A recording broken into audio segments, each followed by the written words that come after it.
Mike Lister. Hi there, Dave. How's it going? Oh, really good, thanks, mate. Oh, this is really weird. Have you seen the emoji? Your voice, your mouth actually works as I'm looking at the screen. Yeah, yeah. It looks like you're talking. I tell you that this emoji is far too kind to me, the way I look like in real life. Yeah, I want to get a bit more hair on my beard on mine. Yeah, I'm due So, for a shave. Oh, I forgot the beard bit. so is this Thanks us ever so live much for then? doing this, Mike. Yeah, That's we're all right. live. We're online, I think. Bloody hell. It's amazing what 18-year-olds tell you about.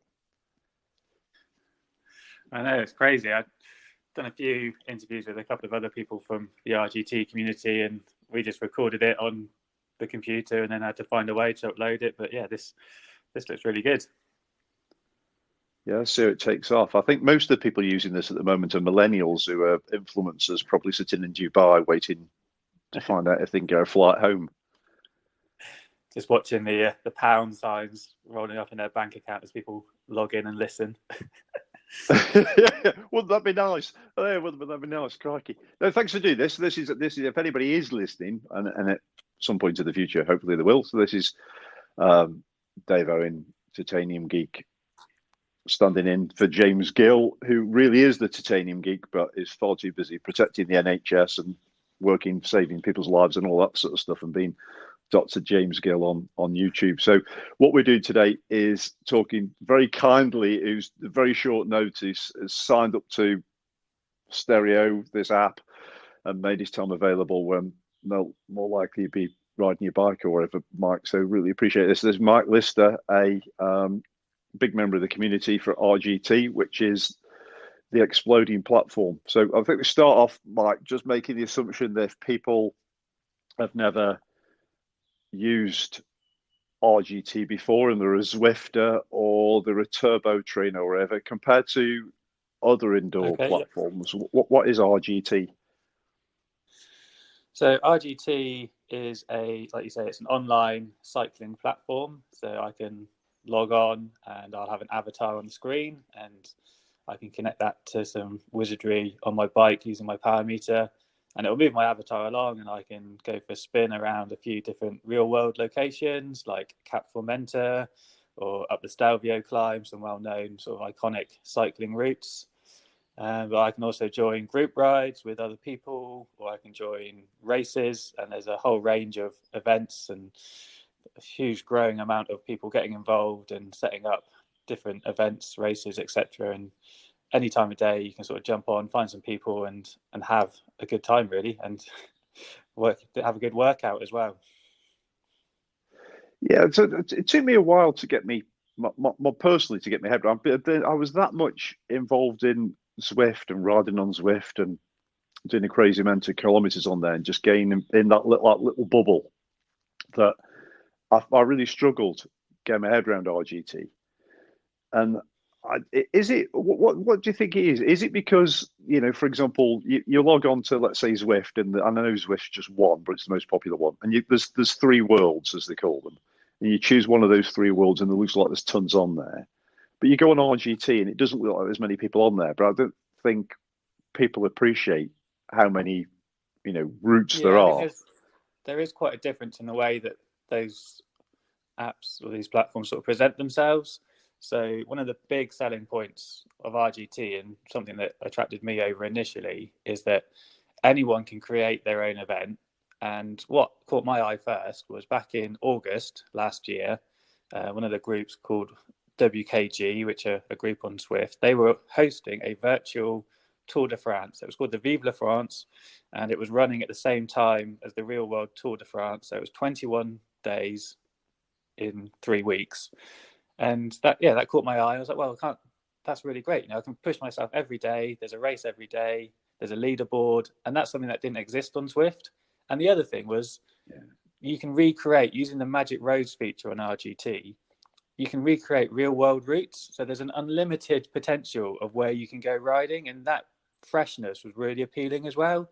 So instead of just riding the same course every time, we were able to go up the Telegraph, the Galibier, um, ride through Paris and other French towns and cities and famous climbs. And yeah, it really felt like you were on a bit of an adventure with lots of other people all around the world on their own personal adventures as well. And since then, that ability to create your own events and ride different courses, every race almost is different. So you've got to sort of learn the course as you go, and you've got to be looking ahead.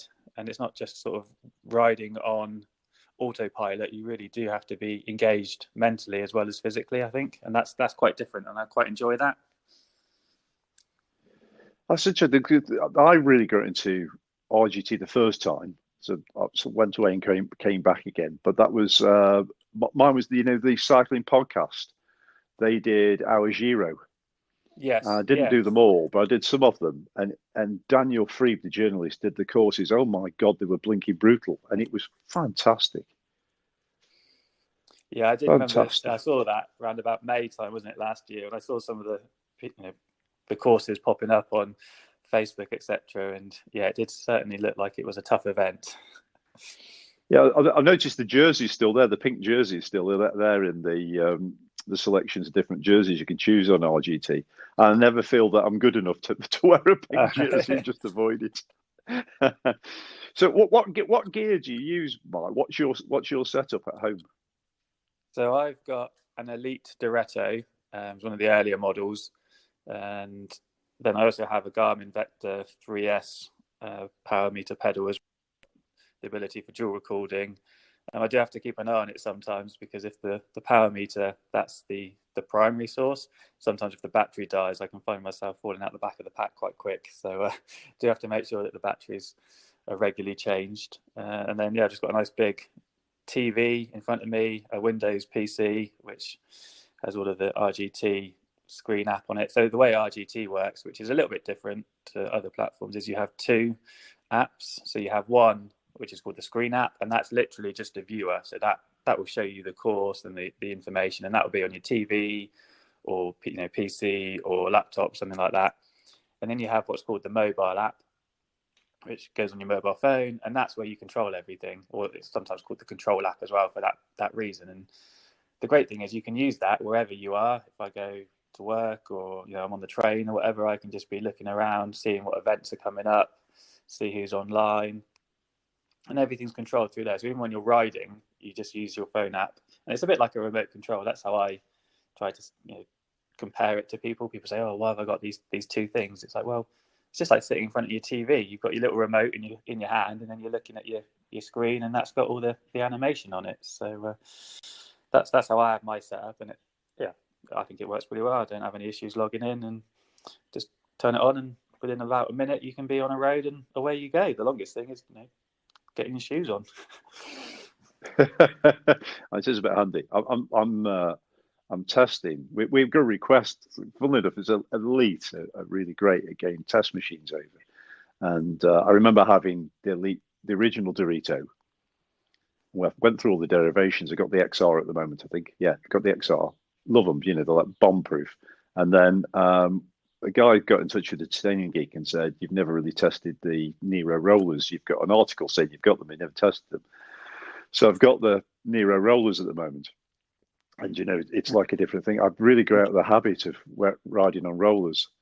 And there is a video in existence. I might put it on YouTube, where the other night I popped my foot on the pedals on the rollers and immediately fell off in the garage. And the CCTV's got me. But so it's no longer putting your shoes on, cocking your leg over a bike now. It's like, oh my God, how do I start pedaling? Once I start pedaling, I'm fine. But that's a new experience. Well, I've never used rollers, but I have made a rudimental rocker plate. We've just done a bit of decorating. We had some left, so I've sort of stacked that up in a few layers and put a board on top. So I get a little bit of movement, and I've only done one ride on it. I did about 25 kilometers yesterday, and that extra movement at times is just a little bit unsettling. So I just need to have a few more rides just to get used to it. And I'm a bit worried about going full ball on a sprint and just toppling off to the side. Oh God, yeah.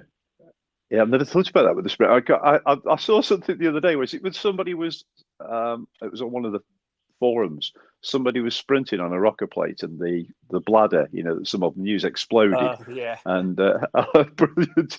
But I'll tell you what I've noticed. I was having this conversation with James Gill the other day, going, core strength, load of rubbish. You've got loads of core strength if you do weight and all that sort of stuff. You don't really need a rocker plate, probably, but they might make you ride longer. And we're having this debate about the efficacy of them all. He's a great fan, and I'm always the bloody skeptic, and then come around to his view. And I rode these rollers for a week, and I'm absolutely aching. I've just realised from sitting on a turbo trainer for so long just how little muscles I've been using. Yeah, I hadn't really thought about it from that perspective. So maybe another week down the line, I'll be feeling it a bit more in my core. But no, it's nice to have that little bit of movement. But maybe I've stacked up a bit too much underlay at the moment, and I'm rocking around too much. I really like it. Underlays it's a really good hack. So on the events that you arrange, Mike, what is it? What have you done in the past? What events have you arranged, and what have you got coming up on RGT? Yeah, so originally, I suppose the event that I'm probably best known for is the Team Time Trial. So we have a sort of organising body called the Magic Roads Events, and we set up this Team Time Trial, which works in a way, because of the way RGT, you can set up your own event. What we do is we create a course every week using the Magic Roads, and we've picked places from all around the world. So we started off, we've done places in Holland. I'm just trying to think back now to where we've been to, America. And the course that starts again, coming up next week, is up in Iceland. So just allows people to travel around the world. And using that, what we do is they get their teammates together, so 6 riders, and then they choose what time during that specific week that they want to race. So it's really flexible.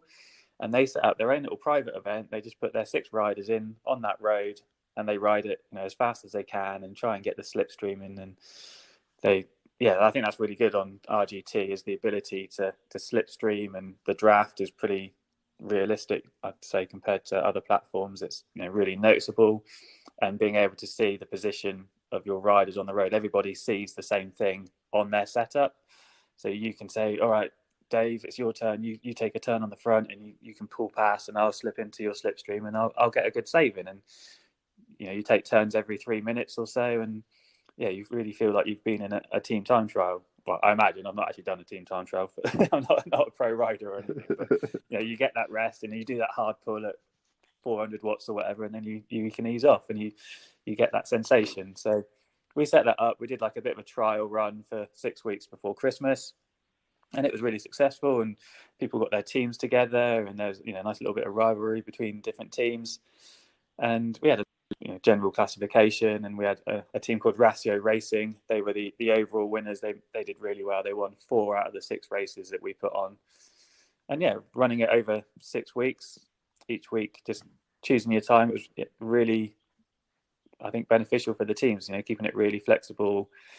And I think they really enjoyed that. So we're bringing that back. That starts again next week. It starts on Monday. So we've set up the course up in Iceland. And hopefully we'll get a lot of the teams coming back and new teams joining, and we'll run that every week now. Really, that's the plan, is to keep it running on a weekly basis. And we're going to do 8 weeks for an overall sort of competition, and then we'll restart it again in eight weeks' time as well. So you've got your sort of individual weekly competition, and then an overall championship as well. So it'd be good to see how the teams get on with that once again. That's really good. So thinking that. So let's say I've been doing team time trials on Zwift, let's say. Yeah. And that Keith Denton video I put up the other day was really interesting, showing the position on the road, and I think there's just general confusion what was going on in that one. And so you used to do it on Zwift. You have to look at Zwift Power After to see where you really came, and and all that sort of stuff. And also to do it, you just log on to Zwift, you sign up to the race, it's up there on your screen, and that sort of stuff. So on RGT, how do they find your event, and how do they find your results? Yes, that's a good question. So we have I've been fortunate enough to be involved with a couple of programmers who have put together a website called rgtdb.com. So we just sort of call it the database. And on there, there's an ability to sign up. So you put in your team name, and then you put in what would be called your event share code. So when you set up your event on RGT, there's a little button that you press called share event, and that gives you a code, and you send that code. If you want people to sign up to your race, that's what you use to send to people so that they know how to find your event. So you just send that in a text message or Facebook message, and people can find your event. It's a great way to get people involved. So you just put that on this form on the website, and I guess when we post this podcast, we can post a link to that as well, so it's easy for people to find. Yeah. And then that allows me to collate all the results, and then at the end of the week, so I just post that up, and everyone then can see what their position is. And I normally do like a couple of little updates during the week as well. So some of the teams, it became a bit tactical. Teams don't want to go too early. It's a bit like qualifying in the Formula One. They're like, oh, what's the time? You want to get a time on the board. I go out early, but then other people have got a target. So do you wait until like Sunday afternoon so you can see how the other teams have done? So there's all these little tactics that get involved as well, which is quite nice and quite different, really. So, looking forward to seeing how the teams approach it this time round. We're going to have to get a KISS Racing team on there. I find, when you said about the draft, I find the draft really interesting. I did do I've done a few team time trials in real life, and we did the Midlands Championships once. And it was my first, this is a long time ago, this was my first sort of toe in the water of a team time trial. And I was terrible because I was an individual time trialist and not used to the sort of like cut and thrust of going through hard and then coming off and going through hard again and all that sort of stuff. And from my experience on RGT so far, I do find the draft really realistic. So, I don't know if people have noticed on other platforms, when you're in the draft, you don't feel the power coming off. You don't feel the effect of the draft. Where in RGT, you can sit on somebody's wheel. And I don't know if it's in my head, Mike, but I actually feel like I am drafting. I feel like I'm not having to try as hard. But when I'm on the front, it's bloody hard, which is as it should be for me. Yeah, I've also been involved as a racer in a race series that's called the Echelon Racing League. And that's set up by a couple of guys called Frank Cundiff and Eric Hill. And it's a series that runs from September through to March, and it's based on real world races over in the States, and they've recreated those, and they have a community series and then a pro series, and they've got a lot of guys who have ridden on Zwift and like really top Zwifters on there, guys who would absolutely destroy me over on that platform. But because of the way that the draft works over on RGT, I find that actually it gives me a chance. And all right, if it starts going up a 10% hill, then they just sort of pull away from me at 6 watts a kilo or something. But actually, because of the draft, I'm able to sort of be a bit more tactical and sit in with them, stick with them for a bit longer. And actually, I'm able to, on a crit race or a flatter route, able to compete with them, which I would just have no chance over on other platforms. And I put that down to obviously the dynamic and the mechanics of the way it's set up is different. And I say on RGT that there's maybe more emphasis on trying to save energy, whereas on other platforms it might be more about who can put out the most power for the longest. Potentially they're probably going to be the winner, whereas on RGT you do have to be that sort of street smart and a bit more tactical, and you do find that if you can be a watt per kilo lower than someone else in that front pack at the end after an hour, because you're the one who's sort of been sitting in a little bit, doing turns occasionally, attacking when you need to, but actually just understanding how it works and not sitting on the front the whole time. So it certainly is noticeable when you look at how people are able to compete with different types of riders on the two platforms. So that's a series that's been running. I think we've got 3 weekends left. So there's one this weekend. So there's a time trial this evening, and then a crit race tomorrow. So that's for the sort of community series. But that's been, really enjoyed getting in on that and having that target over the whole sort of 6 or 7 months as well. Yeah, because I just, you've got me thinking, because I'm not the most organised person of going on, literally as far as turbo training goes, I'll catch an hour in the day, because work's blinking manic, and I think I've got an hour. I'll run in the garage and I'll jump on and see what's available and do it. So recently I jumped on RGT and there was an elimination race, and I sort of chuckled to myself and thought, God, this could be chaos. Thinking about how they do the elimination and the other platforms I've been on, and it was absolutely amazing how the platform, I didn't know it did this, Mark, the platform automatically eliminated people. I mean, it's brilliant. Yeah. How the hell does it do it? Well, I didn't want to brag, but my first 3 elimination races, I actually always made it to the final 3. So this week, though, wow. I did actually get eliminated, which was my first time. But yeah, no, it's so much fun. Yeah, always you come round every lap. It starts off. I find that if you've got 50 riders, everyone's just absolutely hammering it for the first few laps, trying to make sure that they don't get dropped or lapped and eliminated early on.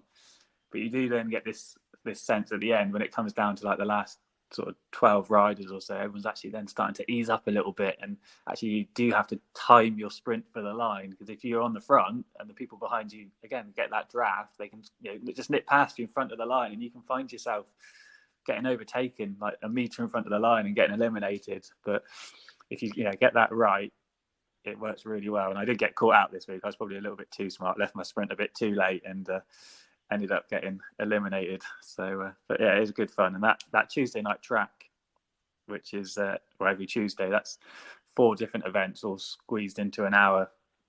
So that's a really good sort of fun event as well. So that's normally a short crit race of about 10 kilometers, an elimination race, a sprint lap, which is normally around about 500 meters. And sometimes it's everyone all in together, and it's like just a 500 meter charge for the line with everybody. And sometimes it's sort of one off at a time. And then there'll be a short sort of 5 or 6K time trial, individual time trial as well. And there's points for each of those events, and you get like an overall winner. So yeah, it's really sort of short, intense efforts back to back. So that's a lot of fun as well. I've got to get myself organised for that. It sounds brutal. I've noticed live streamer Simon Russell, who's a very good friend of mine, and he might even listen to this at some point. He was on there doing it last week. I've noticed he was live on Facebook streaming, and clicked on, and there he was midway through the 500 meter sprint, giving it his all. He came in about 4th or something like that. It was a tremendous effort. You go, God Almighty! But it really, I think it's fascinating. Some of the people starting to use RGT now. I know he won't mind mentioning his name, John Manning, who's a World Masters champion, multiple, if you remember rightly. He rides on at Derby. He's been using 2 of the most popular platforms. He's on RGT, absolutely loving it, and reckons that all his stats are coming out about spot on to what he would normally record when he's on the track, which I think it's testament to however they've done the dynamics of RGT. Yeah, certainly, I find it is a good leveler, that it allows people of wider abilities to be able to compete together. So you do find people that, could put out, an FTP of 5 watts per kilo. Actually, people who are at 3.5 are able to compete with them, and depending on the type of course, obviously, but it does mean that you get much more interactive races. I think that there's more tactics. Certainly, it's you do have to look at the road ahead and think, right, where can I push? Where should I be easing off?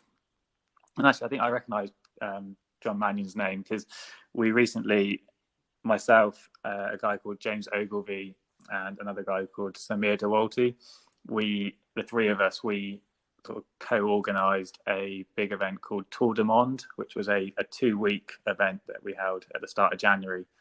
So I just want to give those 2 a shout out, because they did a huge amount of work putting that together. That was 12 races over the 2 weeks. That was a sort of GC event. We had mountain stages and a flats competition. We included a couple of time trials in there as well. And that was, again, just something we were able to do on the platform, because we can create our own events. So we put that on, and we had over 600 riders completing at least one stage. And I think that was a really good thing for the platform. And we actually had so many riders that they've had to amend the start line position now, because we had riders falling off the back of the road, and they were sort of cyclocross style at the beginning and on the grass. So I like to think that's because of what we did. So yeah, those two they came up with the concept of it, and they came up with a lot of the courses as well. And there's a lot of work sort of test riding it beforehand, because you don't want to reveal these routes to people and then suddenly you've got 400 people riding around these magic roads, which are complete up and down and left and right, and sharp turns and sharp gradient changes and 30% slopes. There is a bit of skill in creating a good magic road, and Samir is sort of one of the masters of that. So yeah, that was a really enjoyable event, and I think that sort of captured a lot of the imagination of people, I think, and they came across and got involved, and now we're seeing new teams and new sort of friendships forming off the back of that as well, because when you're riding against the same people day in, day out, you get to know them, and that's very much how my journey started back with the Vive la France event as well. So you get to know, racing against Daly again today, and you chat to him in the messenger. So yeah, that was a really good event. So hopefully we'll have some more sort of tour style events in the future as well. So I know the guys, they're already working on a few bits in the background, and some other organisers are looking at events as well. So yeah, I think that freedom to set up your own events of any length in time, distance, it's a real bonus of the platform, and allows people to keep it fresh and use their imaginations. And the Tuesday night track kind of came out of that. I don't think RGT really, once they released those tools, I don't think they really anticipated that that's what would happen. And I think they really enjoy giving the tools to the community. And they say, look, we'll give you the tools, you go away and come up with some ideas. And I think they're always a little bit surprised, but also, they're happy to see how the community takes that on. So I think that's, there's a good relationship there between the community, people like myself, and then RGT and the developers. There's a lot of people that talk to each other and share ideas, and they listen, and you say, we've got this little issue, can you have a look at that? And they might, they probably won't jump on it that week, because obviously they've got their own development program that they're working to, but they do listen, and they do acknowledge, which is a really nice thing as well. Yeah, which is really good. I must contact them. Well, I must contact them, because my favourite bot, Norberto, slowed down. I went past Norberto last night. I thought, what's going on? I think Norberto's injured. So sure you're not speeding up? Yeah, no. So Norberto normally goes around Barrigo Springs. It's it's a bit like on the other platform that's well known. You jump on like Bravo Brevit or Coco Cadence, and there's 1,000 people riding around them. It's a bloody nightmare. Anyway, that's another story. But Norberto's lovely around Barrigo Springs. There's only usually 2 or 3 people. It's going around at 3.7 watts per kilogram, and you can sit on his wheel at about 2.8, or her wheel.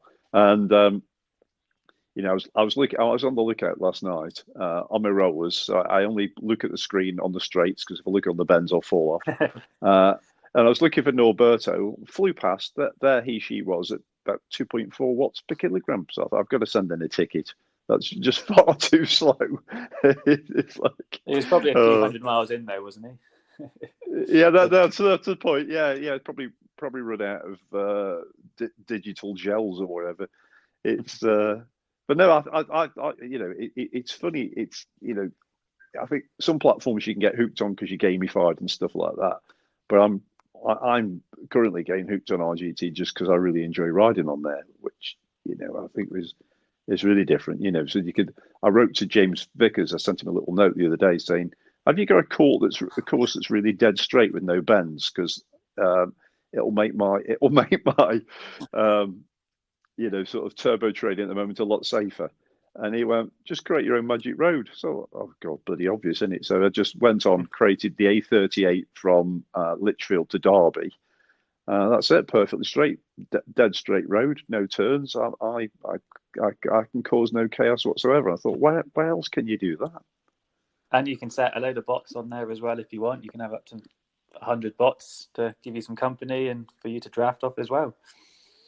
Yeah, it's absolutely right, isn't it? It's right, and and it's really great to see that no matter how many bots you create, there's always one called Lance who actually isn't doped, who rises to about 2 watts per kilogram. If you go onto the RGT DB website, then you can find out the surnames as well of the bots. Because when you're looking on the app, they only have a first name, but they do all have surnames as well. So I'll have a look out for Lance and see what his surname is. There is a rumor knocking about that he's put some money behind another platform that's in beta at the moment. And I don't know if it's true or not, but I just thought, if that gets out enough, there's going to be, you can imagine the traffic on social media, one way or the other, is going to be fascinating to read. Yeah, I've not had a look at that one yet, but whilst I've been on RGT, I think I've done about close to 5,000 kilometers now.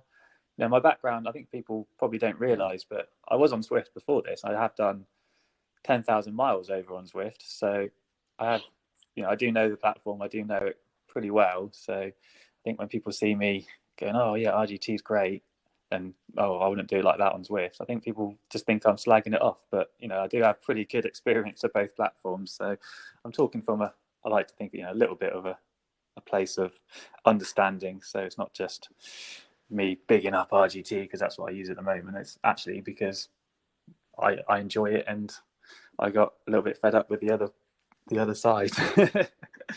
Yeah, it's also, we're promoting this just N+1 thing on platforms at the moment as well, because I just think, it doesn't matter. Like some days I might just log on and think, oh, do you know what? I'll go on Hustle City today and be a bike courier and do a bit of a story being a bike courier. I'm a terrible bike courier, by the way. I think I would have been sacked in about the first day.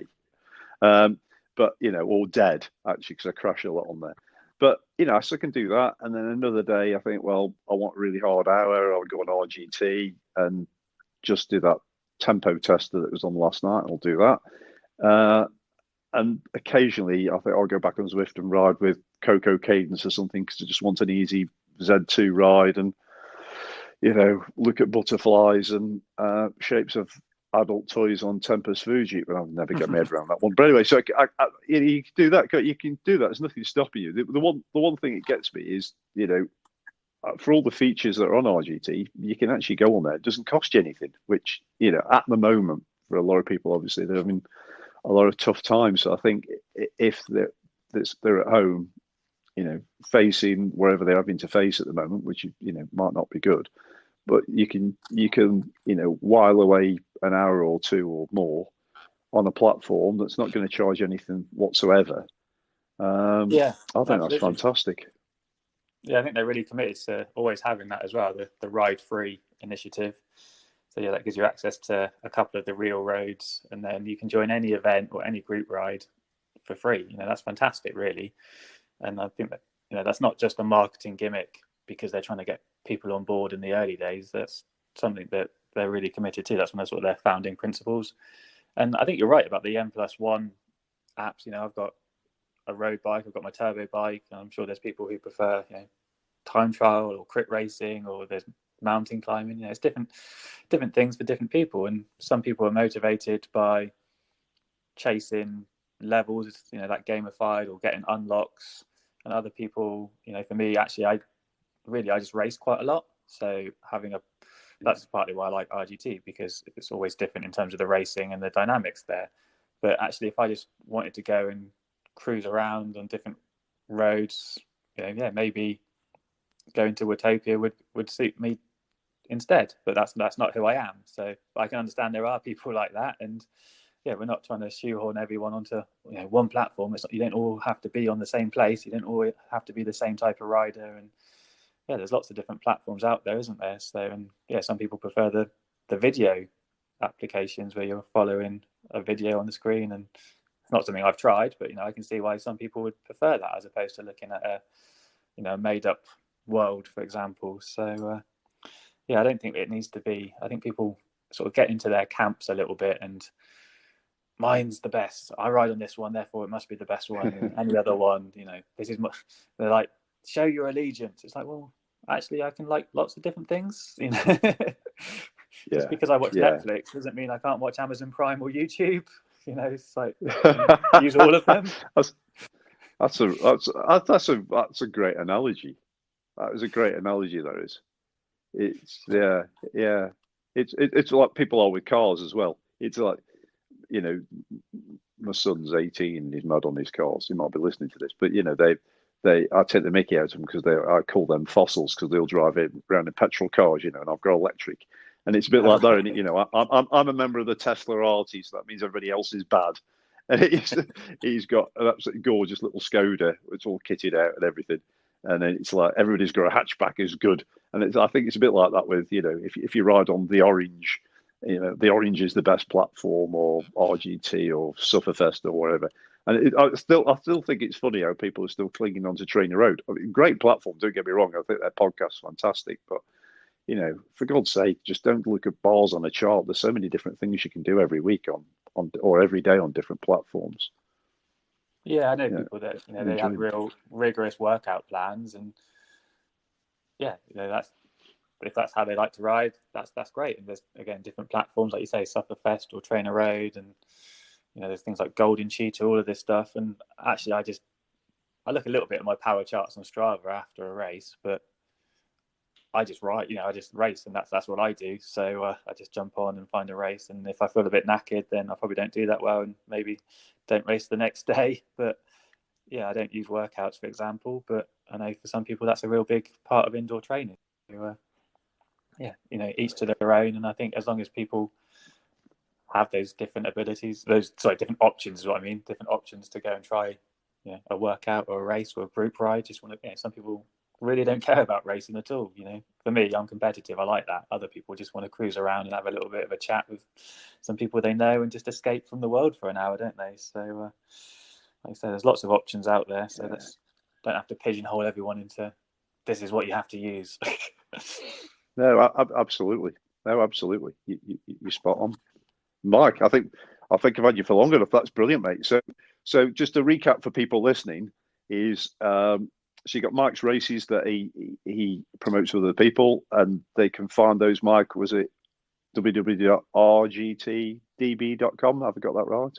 Yeah, so if you go on that website, that's actually got a really good list of all the events that are coming up on RGT, and it has all the results on there as well. So you can go and check your stats and see how you've done, and that's also where you can find information about the upcoming series as well. We've also got the different Facebook groups. So there's the RGT users Facebook group, and that's really good if you need, you know, some help or advice, or you want to promote an event. That's a good place to go. And also we've got a Discord server as well, and that's a good place just because it's a bit more organized than Facebook.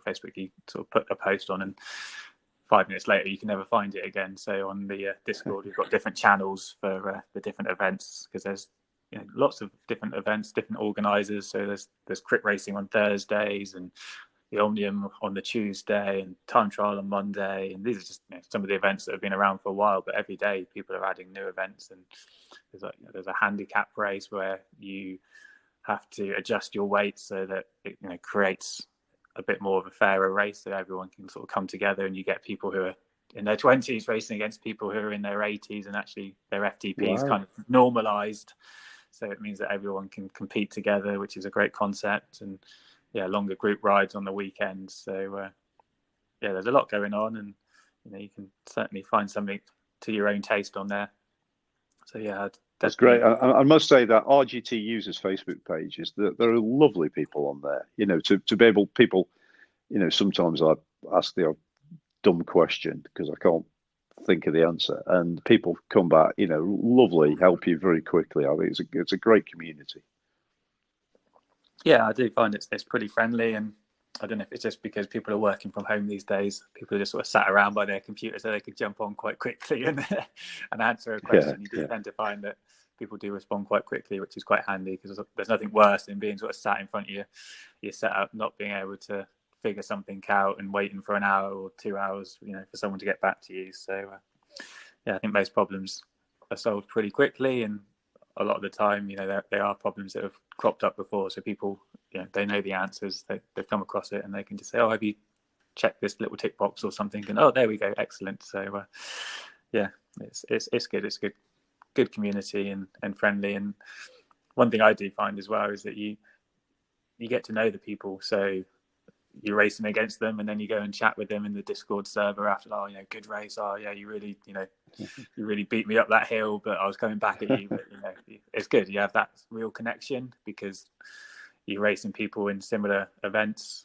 I do find on some other places you're actually, okay, there's 1,000 people in this event, but actually I don't know any of you, so I could actually just be racing against bots because you're just anonymous people to me.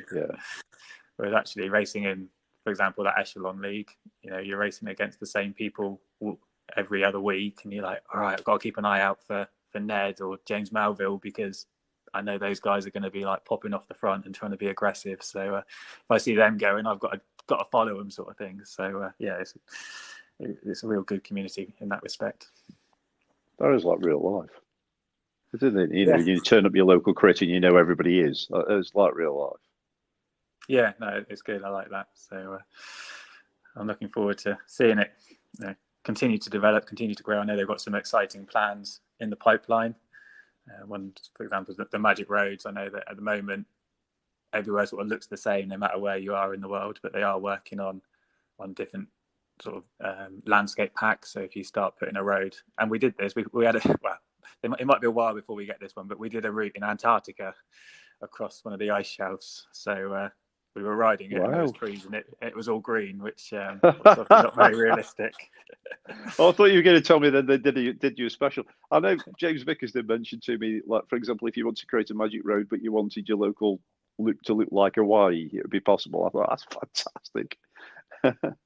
Yeah, I think that's sort of, the future plans is that they'll have maybe a dozen or so different styles. So there'll be like a desert style and a European trees, sort of wooded forest style, and maybe a mountain style, and the US outback or something. So there'll be these different skins. So that will add some variety, which will be pretty good. And I can imagine, probably 5 years down the line, the mapping and the way they create the routes will be so good they could just take it from Google Earth or something, and actually you'd be just riding around streets with the buildings, etc. So there's a lot of potential there, and we'll see how that develops, really. Yeah, no, totally. I think it's very good. I spoke to Alex, actually. I met him at the founder at when we used to go to events. I was at the Ruler Classic. It seems like another world. Yeah, it seems like another world. That was a bit of a famous one. Just a bit of an anecdote there. We got press passes, and you were given free BrewDog if you went to the press room. So I was in there all the time. And there's this guy at the side of me, and he was like a portly American, and he seemed like a really lovely bloke. He was really affable, and he was chatting to lots of people. Literally, he was like, we were like back to back. And then somebody walked up to him and went, "Excuse me, Greg, it's your time on stage." And I realised I'd been standing all that time next to Greg LeMond and never spoke to him. It's like, God, it's like a massive dough moment. So I was talking to Alex, and he was explaining to me how they built the platform. And I think because he's from a CRM background, that's really interesting because, APIs and all that, don't fully understand it. But I think, the flexibility that RGT have got to develop the platform going forwards might be more that others have got. It's a bit, I always think that once you seem to set your technology on however you start, if it doesn't allow you for future flexibility, it always seems that people get caught out by that. But it seems that RGT seems to be pretty nimble, which I hope that's right. The sort of really interesting reasons why they've got the 2 device setup, and when you understand why they went down that route initially, and this came up in one of the Ask Us Anything broadcasts that they do. So every sort of about once a month, they have a little bit of an online Q&A session. And it was sort of revealed the reason why they have the 2 device setup is that what they were hoping, and it didn't quite come along as quickly as they thought, but in the future it's still a possibility, is that in the future you'll just have your device, which is you connect to your trainer, and that's where you log in, and that's where you sign up to events, etc. But the screen app, all of the hard, heavy lifting that's done by the processor and the game side, that's literally going to be done on some big cloud server somewhere, and all you'll be seeing is like a streaming of the race, of the event. So you'll see on your screen, you won't be doing any calculations on your local device. It'll all be cloud-based, everything, and you're just streaming a video. Essentially, it'll be a bit like watching a Netflix or an Amazon. So you'll just see that. So it gives them the ability in the future to have, lots of computer power up in a cloud somewhere, and they're just streaming you a little bit of data, which is just visualization, and you don't need a super duper hardware PC or whatever to be able to do that, locally. And that's something which I think in the future you could still see. You literally just install a little app, and it's just a browser into the RGT world of the cloud somewhere, and they'll have a mega computer doing everything for you. I love that. Yeah, because that's part of the restriction sometimes, and it's a bit like the PC master race. It's in some respects, to get the most out of some of these platforms, you need something that's not quite water cooled but decent. I know Apple TV 4K does a great job, but to not have to do that, I think would make it far more accessible for far more people. Yeah, it would take away, in theory, different visualization settings. You wouldn't be going, I'm on low or ultra or medium. You'd just be like, everyone would just, it would come down to how quickly you could stream the image. But everyone's got pretty good internet these days. If you can watch Netflix, then you should be able to stream this virtual bike race from somewhere up in the cloud. So I think that potential is huge, really. So that's a few years away, I imagine, but at the moment they're sort of set up in a position where advantage of it. So that'd be great. Fantastic. That's good. I think we just got a reaction. That's a reaction on the screen then. Oh, it's like my connection's going a little bit, I think. We started talking about the internet. Are you still there, Mike? I'm still here. Did we? Oh, that's it. Good, you're there. I think we did. We talked about the internet. I was just thinking, thank goodness I pay £75 a month on the internet. I think it was wrong on me. Right, Mike, I think we'll leave it there, mate. That really, really appreciate your time for this. That was absolutely brilliant and enlightening, and really great. And I know all the good work you do out there for helping so many people, because I know promoting races in real life in the past is a thankless task, and doing it online and organising stuff, I know is just takes up just as much time. And when it goes well, it's brilliant. When it goes wrong, you get blamed for stuff that's not under your control. And I know you're doing so many good things, helping so many people, particularly at the moment for those people who can't go outside and race. And I'd like to, on behalf of everybody, thank you for everything you do.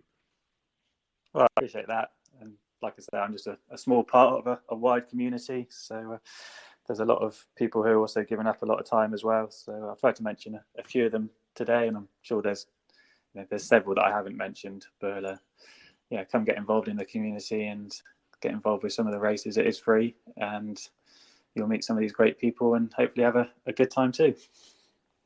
Brilliant. Mike, thanks again, mate. Catch you again soon. I'll knock this. I'll tell you what I'll do. I'll say goodbye to everyone and knock it off live now. End live. How about that? All right. Cheers, Dave. Thanks a lot.